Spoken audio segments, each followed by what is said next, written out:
Pagbati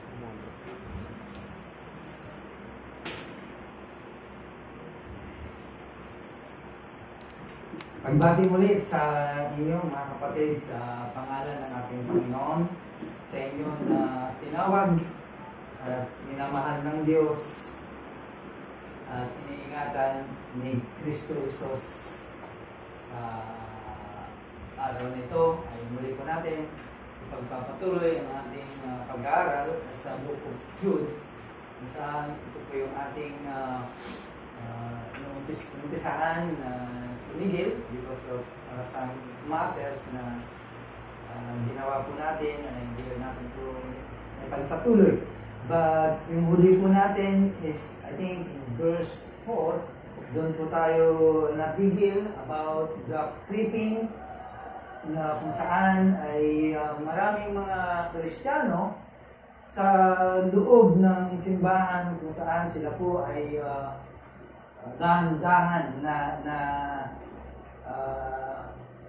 gumagapang para sirain o somewhere na gustong sirain ang mga kapatiran. Kaya pinag-iingat po tayo. That's why the purpose of this letter of Jude is to palalahanan po tayo. Ang kanyang expose about the false teachers kung saan ay some churches was already infiltrated. Alam naman po natin, sa lahat ng mga Christian community, kaya lumaganap ang mga false doctrine, false church because of that mga tao na pumasok sa loob ng simbahan. And also, Jude wanted to encourage those Christians to stand firm. Tumayo po tayo, maging matatag po tayo sa ating pananampalataya and to fight for the truth. Yan po yung purpose ng sulat po ni Jude sa ating kalagitnaan. In verse 5 hanggang verse 7, there is a reminder para sa atin na mga Kristiyano sa ngayon. So, again, let's open our Bible, the book of Jude.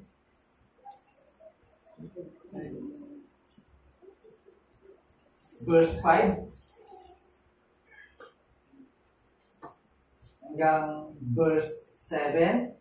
Ating basahin ang book of Jude, verse 5. Now, I want to remind you, although you once fully knew it, that Jesus who saved people out of the land of Egypt afterward destroyed those who did not believe. The angels who did not stay with their own position of authority but left their proper dwelling, he has kept in eternal chains under gloomy darkness until the judgment of great day. Just as Sodom and Gomorrah and the surrounding cities, which likewise indulged in sexual immorality and pursued a natural desire, served as an example by undergoing punishment of eternal life. Tayo po'y manalangin. O Diyos, kami po'y lumalapit po sa inyong harapan. Nagpapakumbaba, maamo o Diyos ng iyong biyaya habag sa oras po ito at sa pamamagitan po muli ng aming pakikinig at pag-aaral ng iyong salita. Libos po namin ang biyaya mo sa aming mga pangunawa, especially Lord sa mga kapatid na makikinig ng mensahe po nito. Na sana o Diyos ay bigyan niyo po kami ng kaliwanagan sa mga aral namin. Maraming salamat po muli o Diyos sa oras po ito at yabi po na mag-enjoy po kami sa mga biyayang spiritual na aming tatamasahin sa oras po ito. Salamat po. Nakabandalin mo po ang bawat isa. Pangidalangin sa pangalan ng Jesus. Amen. Right. So again, si Jude, he wants to exhort his readers to contend para ipaglaban. Hanggat maagap ay paglaban po natin ang ating pananampalataya. Back in verse 4. That's why Jude introduced this reason kung bakit ipaglaban po natin ang ating pananampalataya. Because there are many roaming around.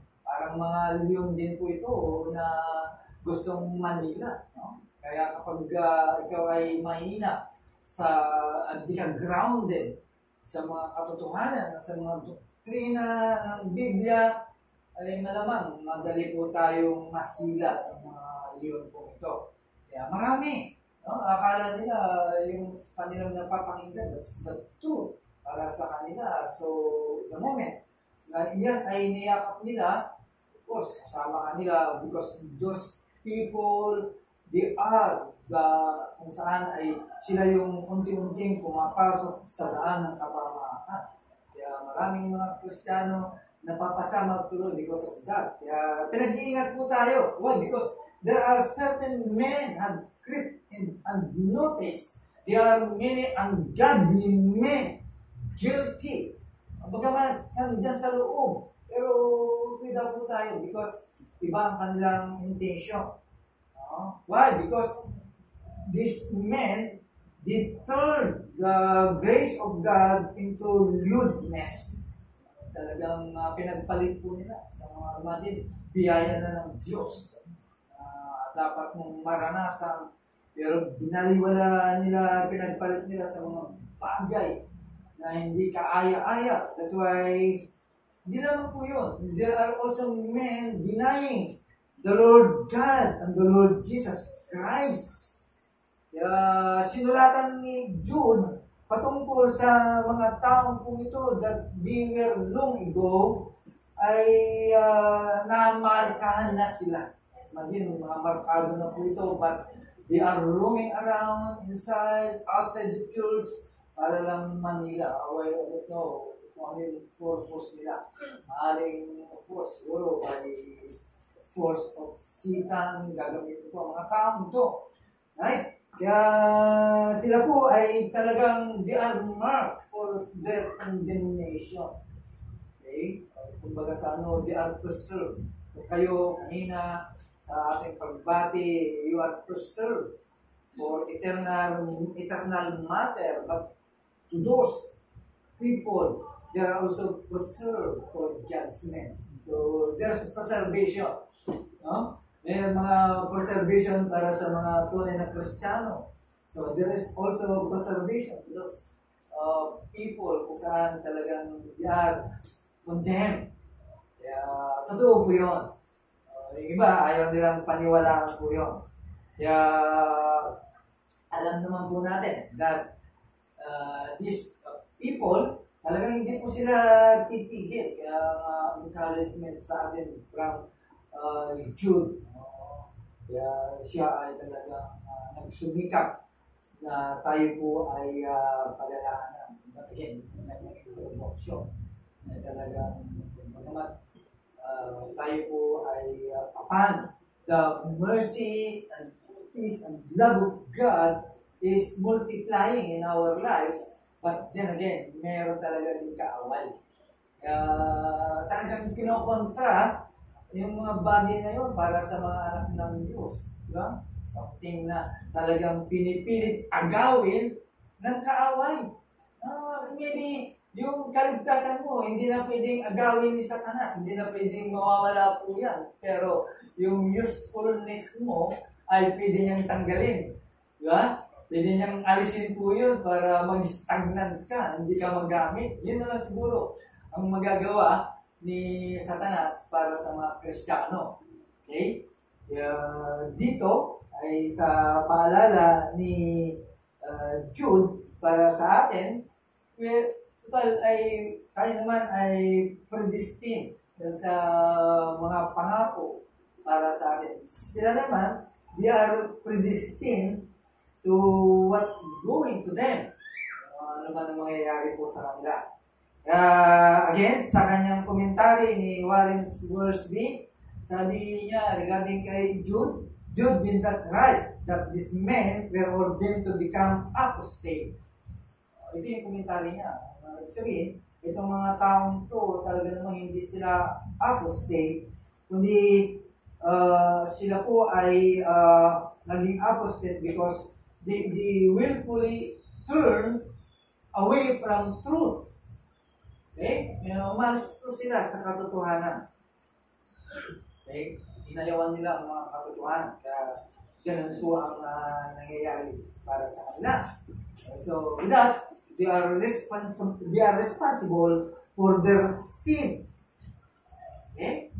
So, they are judged. They are condemned. Diba? Ganun lang po yung kadali. Kapag tayo, nag-iingat po tayo. Because sabi natin, dito kasi yung gagawin po natin example. They are, dito, sila po ay talaga people of God, tao sila ng Diyos. Bakit pinarusahan pa rin sila? Right? Even the angels, sa kanilang magandang position, bakit kumontra pa rin po sila? Right? So, ibig lang sabihin, these men already pronounced their judgment.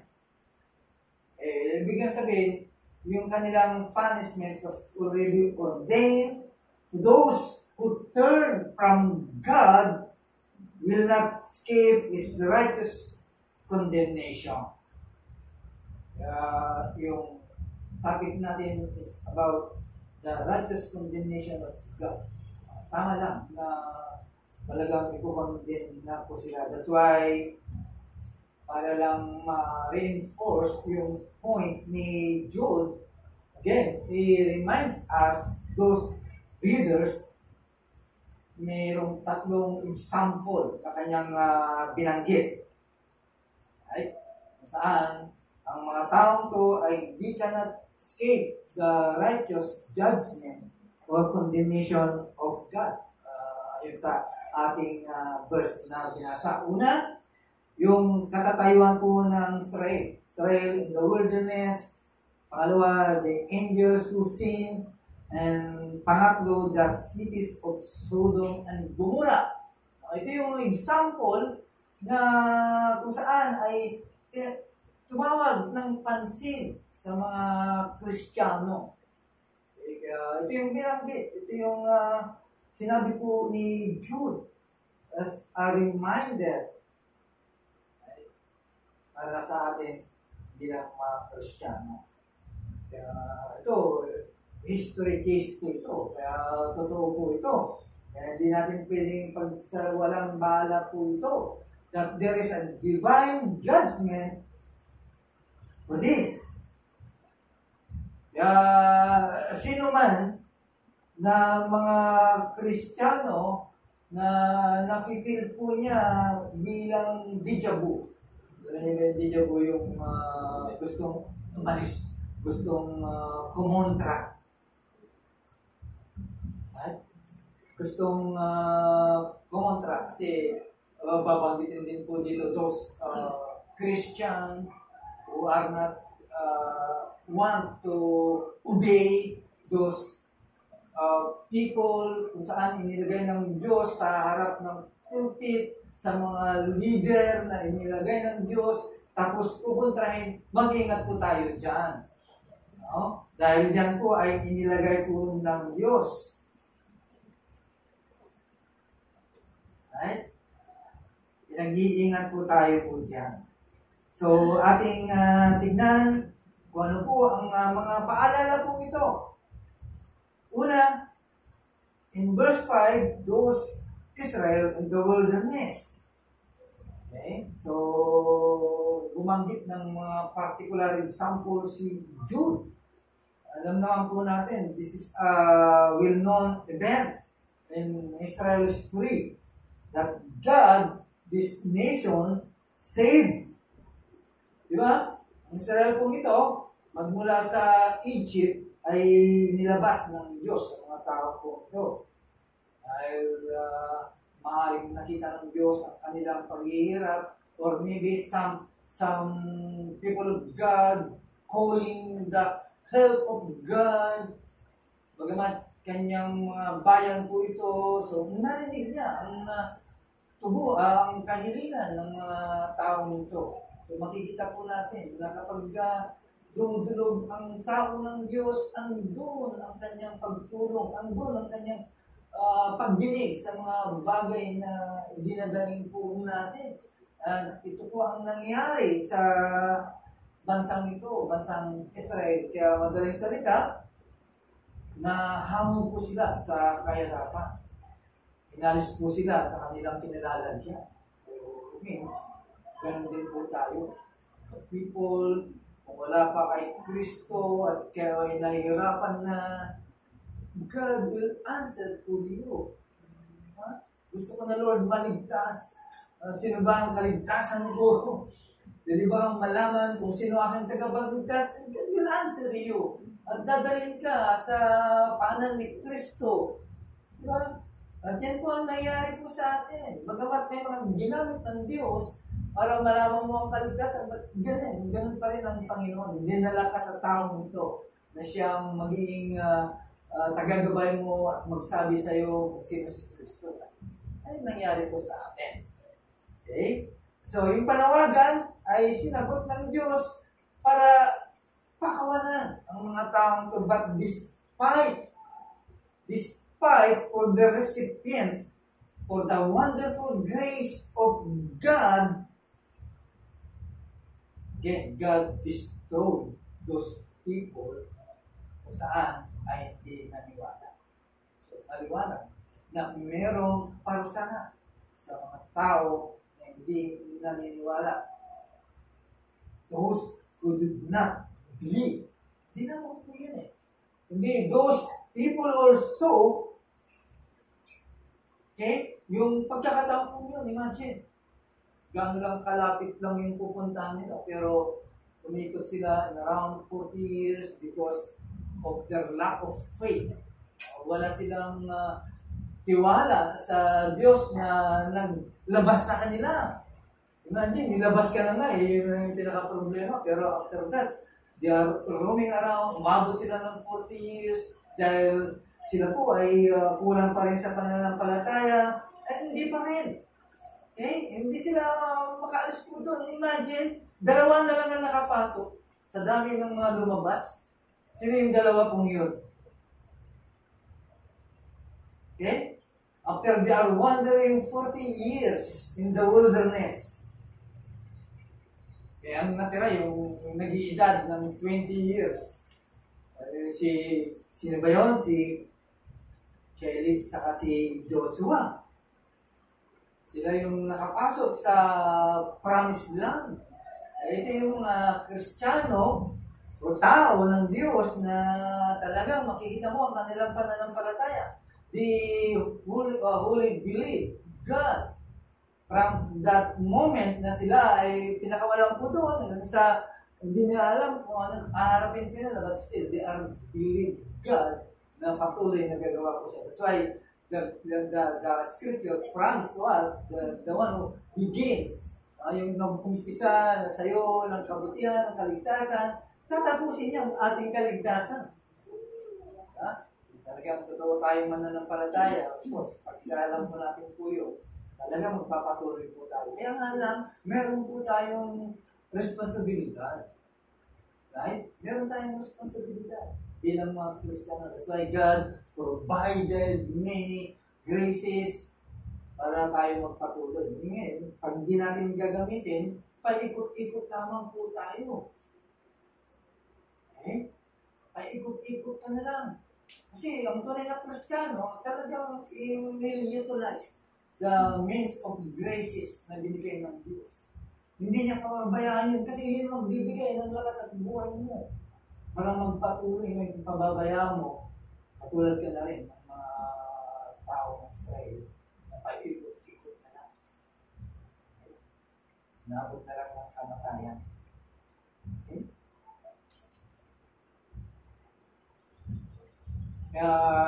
Dito ay isang paalala po sa atin. Imagine yung total tally ng mga taong yun na umalis po doon, almost 1 million. So, exact number is about 603,550.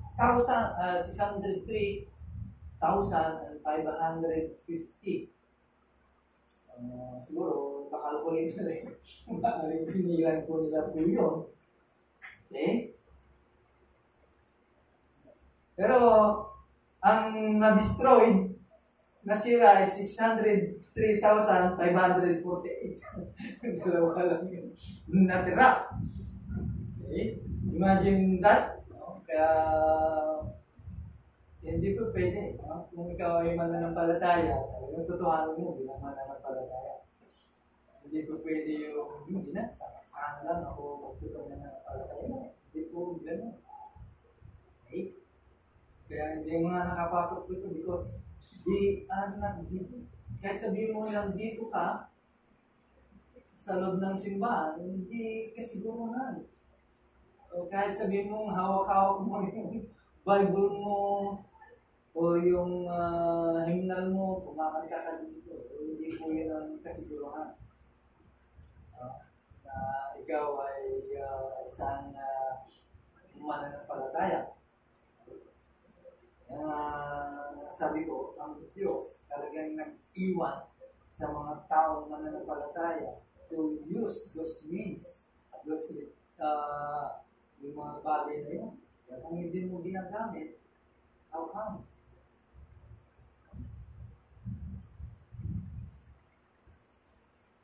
Diba? Kaya tayo, siyempre, tatanong ka sa sarili mo, kaya totoo, katabi ko. Totoo kaya ligtas to? Kasi hindi natin alam di ba? Nandito naman, Sunday by Sunday. Wednesday by Wednesday, kasama po natin po sila. Okay, those are professing that they are saved. Okay? Talagang hindi naman tunay na ligtas. Talagang God is true. Kasi ang akala po nila, tama na po sa akin po ito. Dahil araw-araw naman, Sunday by Sunday naman, nagsisimba po. Yan na po yung sapat. Nakikita nila ako yung nagsisimba. Pero gandun lang. Okay? Isang paalala po sa atin na kahit sabihin mo kasama ka sa loob ng simbahan na paikot-ikot, hanggang doon na lang, paikot-ikot, ipinapakita lamang po dito that God will destroy you. Ibig lang sabihin, paalala po sa atin po ito para sa mga Kristiyano na gano'n ang kalalagayan. You must check. You must be sure. Kasi it's a matter of death and life. Ang kaligtasan po natin. Baka mamaya, ligtas ako dahil mga kapatid ko nandito. Siyempre, nakita ko sila, mananampalataya na iba. So, gano'n. Sometimes, gano'n po ang pagtingin. Kasi makikita mo naman, ang tunay na Kristiyano na hindi. Okay? Yung mga Kristiyano na mapipinpoint mo, sometimes, ay walang obedience. Mayroon silang walang sa pananampalataya. Ang pinag-uusapan kasi dito, bilang mga Kristiyano, makikita yung obedience mo, makikita yung tamang pananampalataya mo. Right?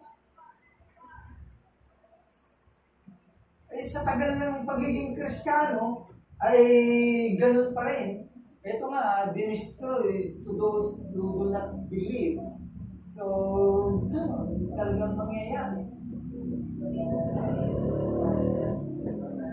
Or for their lack of faith. Ganun lang kadali. They did not care because of unbelief. Ganun po ang nangyari sa kanila. While those believer ay tinuturuan naman tayo ng security. Ibig lang sabihin, to those truly believer, tinuturuan naman ng Biblia for their security. Now, tignan po natin 1 Peter chapter 1, verse 5.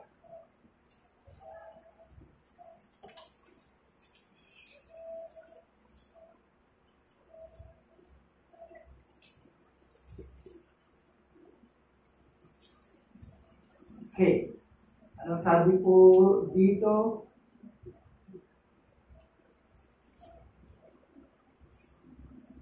Okay.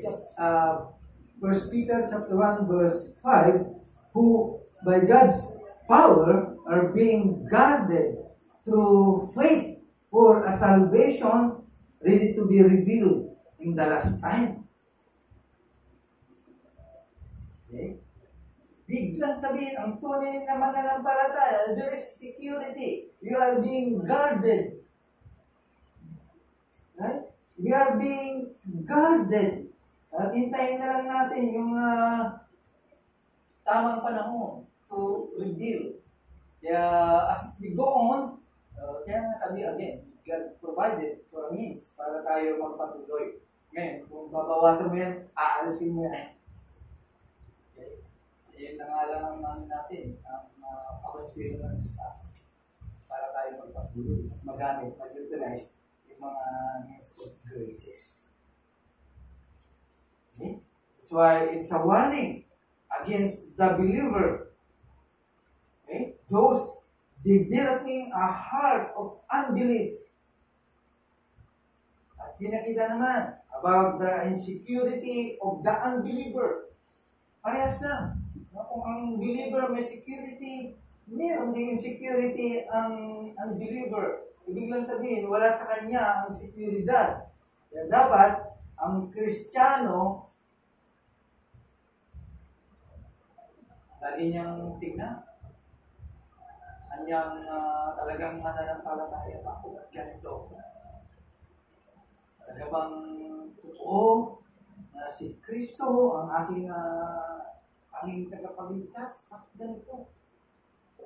Hindi ako makausad-usad, hindi ako makaubog-ubog, hindi ako lumalabo. Ano yung diferensya? That's why the Bible takes an admonition. Right? Sa mga nagyayabang naman ng mga Kristiyano. Okay? Ayon sa 1 Corinthians chapter 10 verse 12. Let him who thinks he stands, take heed lest he fall. Ano ba?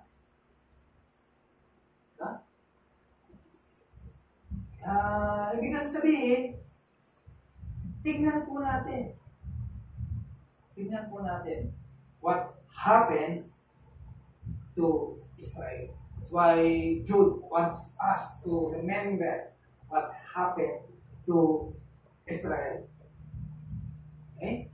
Ibig lang sabihin, this reminder to us or to those readers as an example to what happened in Israel ay ipinapakita lamang po dito to those feeling or to those saying na sila po ay ligtas. Ligtas na po. Once saved, I always saved. Diba? Ganon. Kaya, siyempre, ligtas na. Kaya gagawin niya na lang ang kanyang gagawin. Kaya tama yung kasabihan na hindi totoo sa mga unsaved o sa mga nagsasabing ligtas. Pero to those saved, you can say this. Yung tunay na talagang obey, sumusunod ka, sinusunod mo ang salita ng Diyos, mananampalataya ka, ito sila. Hindi mo gawin po yun. Pero yung mga tao sila nagsabi na the moment na naligtas, dahil hindi nila kaligtasan, after that, wala nang ginawa kasi naniwala sila sa ganong kasabihan. Yan po ang delikado. Okay? So ay ipinapakita po ito as an example. It provides an example that God chose as a place to reserve for the wicked. Pangalawa, in verse 6, this is a particular example na dapat po nating bigyan ng pansin po ito. Those angels who sing. Okay? Kasi kung mag-aaralan naman po natin ang mga bagay sa kanilang kilalagyan, talagang medyo kulang ang spasyo o yung sabihin, kulang ang introduction regarding sa mga bagay na ito. Okay? Sabi ni Jude, there were angels who did not keep their proper domain. Hindi sila nanatili sa kanilang kinalalagyan. Ito, mga angel na po ito. Those left their own habitation. Na din, maganda na kanilang kinalalagyan. Diba? Bakit nagawa pa nilang mag-rebelde? Tusin, mas malapit sila sa Diyos, lingkod sila sa Diyos, at yet, nagkasala po sila. Iwanan nila ang kanilang kinalalagyan. Simply because they sin. Okay? Of course, sabi ni Jude, ay ginamit niya as an example to introduce in Genesis chapter 6, verse 1 and 4. Those, the sun god, ay sinabi po doon, the first and angels. Yun yung, ano niya, yung ibig sabihin, from that habitation, ay bumaba po sila at sila ay nagpo-habited with the daughters of men. Maaaring ito po yung nangyari.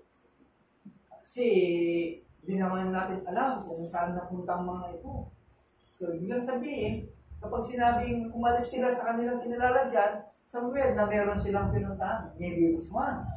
At ito yung sinasabi ni Jude regarding sa mga angels kong ito. Right? Kaya, imagine, sa kanilang kinalalagyan, imagine, bilang siyang Kristiyano, maganda na ang iyong kinalalagyan. Maganda na ang ating katatayuan bilang mga Kristiyano. Okay? From the moment na ikaw ay nasadlak sa kasalanan, nagdurusa ang iyong kaluluwa, at sa habag po ng Diyos, inangat po tayo po dyan, inalis po tayo po dyan, binigyan ng kalayaan at kapangyarihan ng kasalanan sa buhay po natin. Pero hindi siniseryoso ang mga Kristiyano, mga bagay po niya. Okay?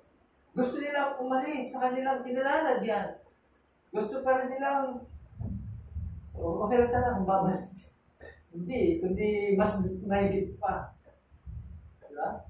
Diba sabi sa scripture, ang isang nakaranas na pagbabago ang kabutihan ng Panginoon, kapag umalis, mas lalo pa ang magiging kinahigatan.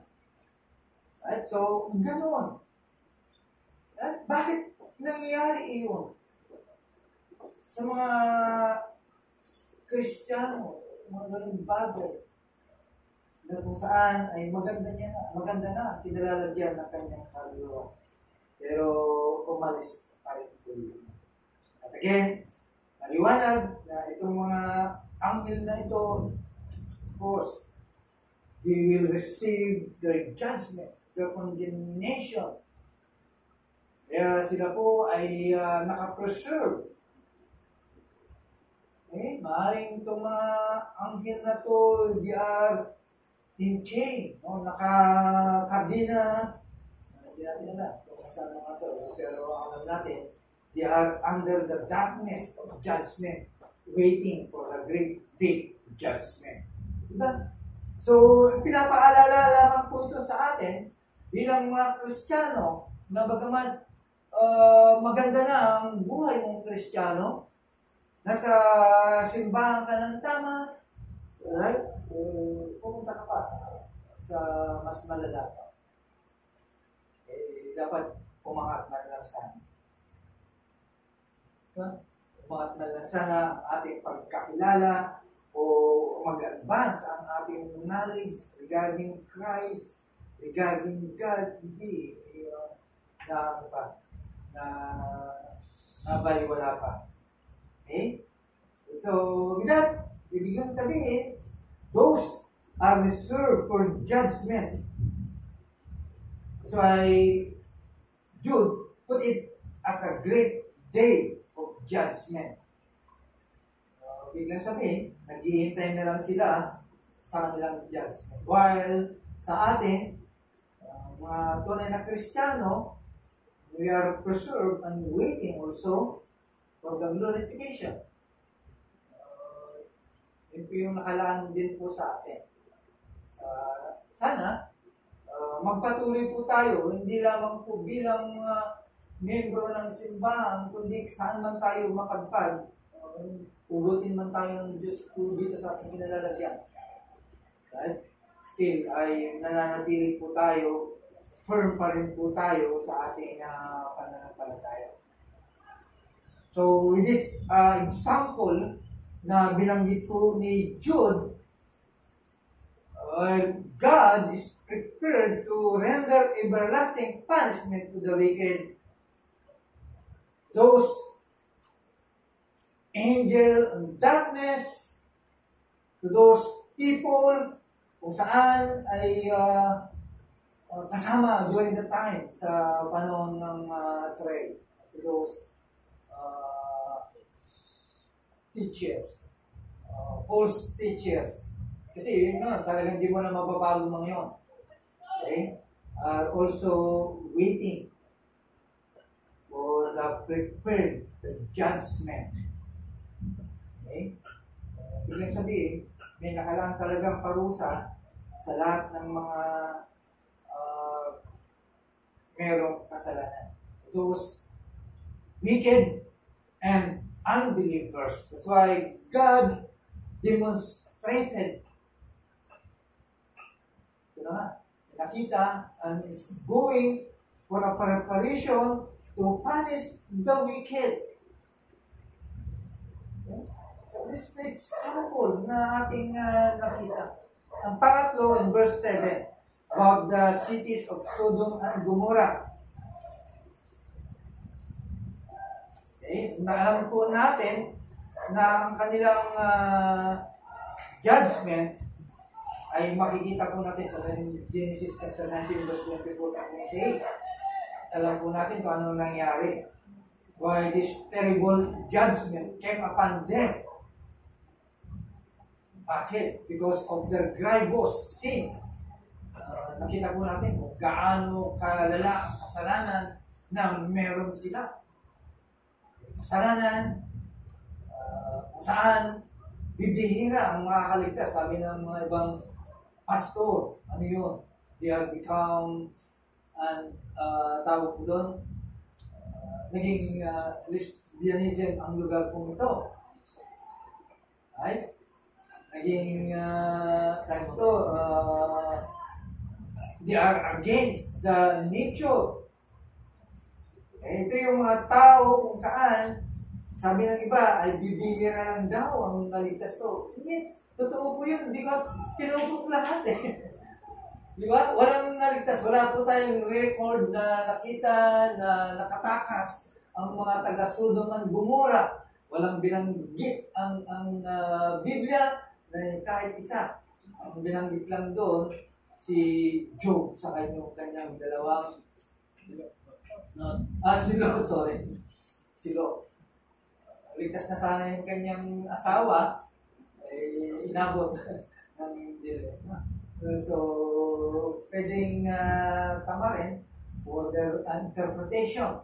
So, ibig lang sabihin, talagang bibihira lang. Dahil they are in serious sa kanilang kasalanan, very grievous ang kanilang kasalanan. Kapares din po sila sa mga anghel na nagkasala na meron sila.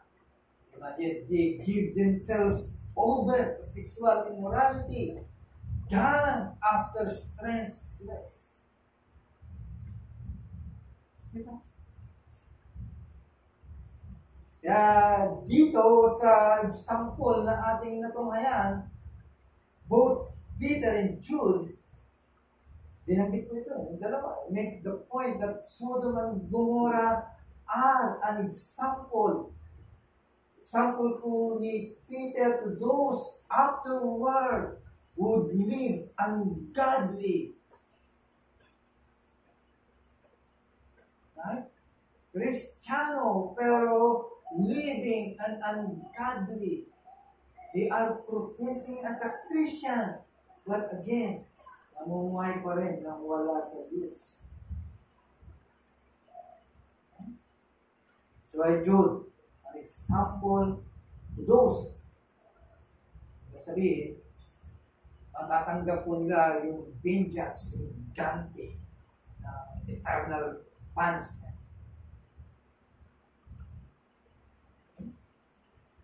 Yan po ay isang example para sa atin.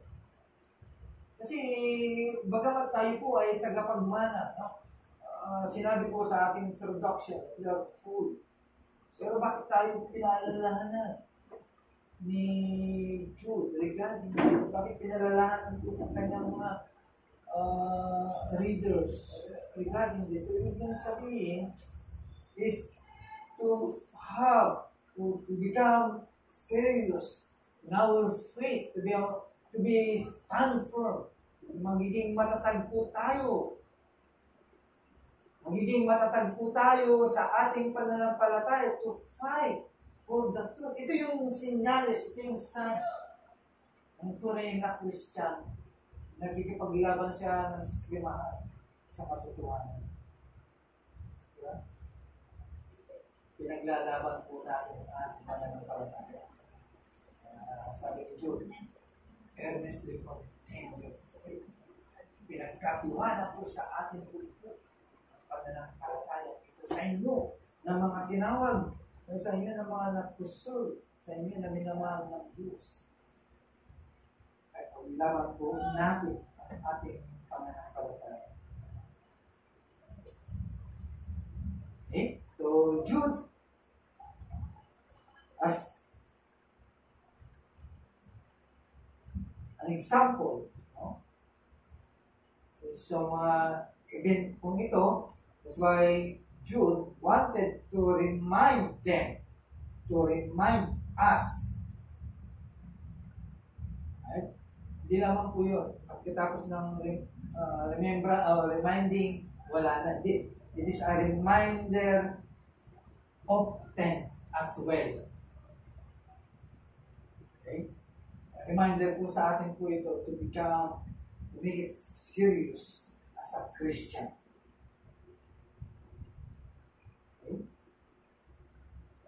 Reminder po ito sa atin from time to time bilang mga Christian. Manawagan po ito. Okay? Kasi tinawag ka, niligtas ka. So, biglang sabihin, ipakita mo na at pinalalahanan po tayo ni all. Right? So again, to remind us, una, remember Israel as an example of those who have saying na sila po ay ligtas.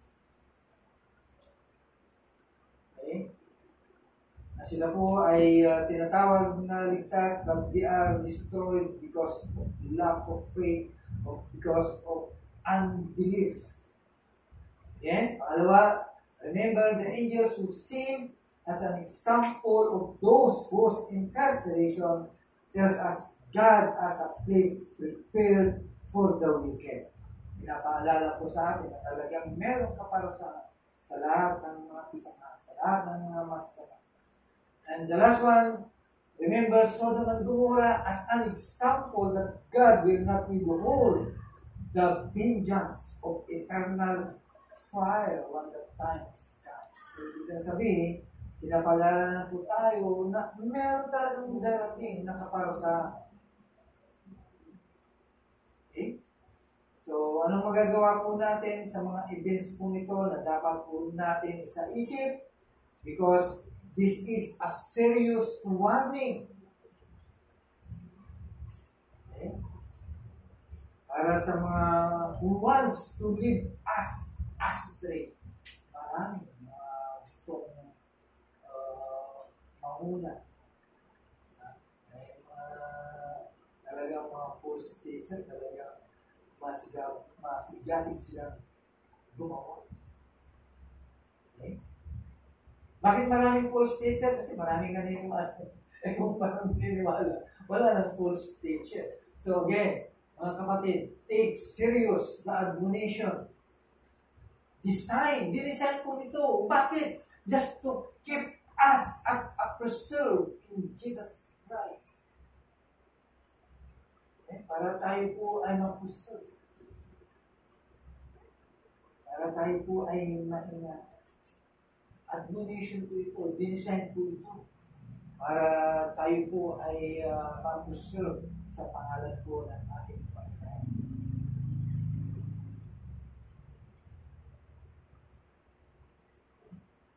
Sana ito po ay maging paalala po sa atin. Alam naman po natin bilang mga mananampalataya, of course, lahat po tayo ay naniniwala na judgment will come. Siguro, in our time, maaaring hindi pa, pero gano'n na lang tayo tutuloy. Siguro naman, hindi na aabot pa ng another 2,000 years. Okay? So, yung iba, talagang hindi naman natin alam eh. You don't know. Sabi nga, 1,000 years is one day lang sa Panginoon.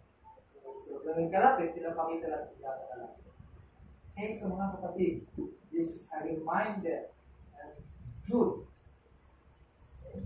That's why he was eager to remind us bilang tinawag at tagapagmana at preserve in Jesus Christ. Tayo po naman. Salamat po Diyos sa mensaheng paalala sa amin bilang mga Kristiyano. Bilang mga tagapagmana, bilang tinawag ng Diyos, alam po namin Panginoon. Because we believe, we have faith na ito po ay tinawag natin ng aking po sa alam, meron po kami responsibilidad. Dapat po namin kami just preserve. Ito po ay pamamaraan bilang paglago ng Kristiyano. Salamat po sa mga. Hindi po kami iniwan na nakapitin. You provided everything.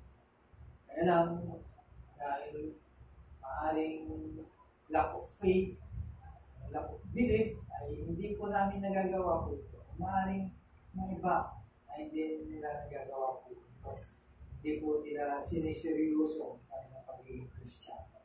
At was, alam po ninyo ang puso po ng mga. Alam po ninyo, kaano din kami nagsusumikap by your grace ay pilit po namin ginagawa po ito bilang hinirang po kami.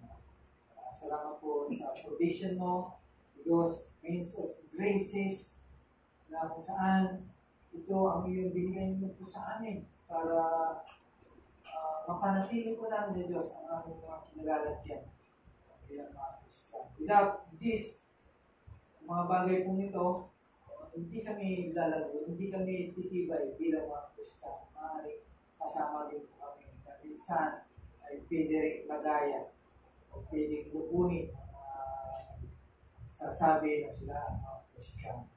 Again, salamat po sa biyaya mo po ang simbang po nito na bilang teaching church.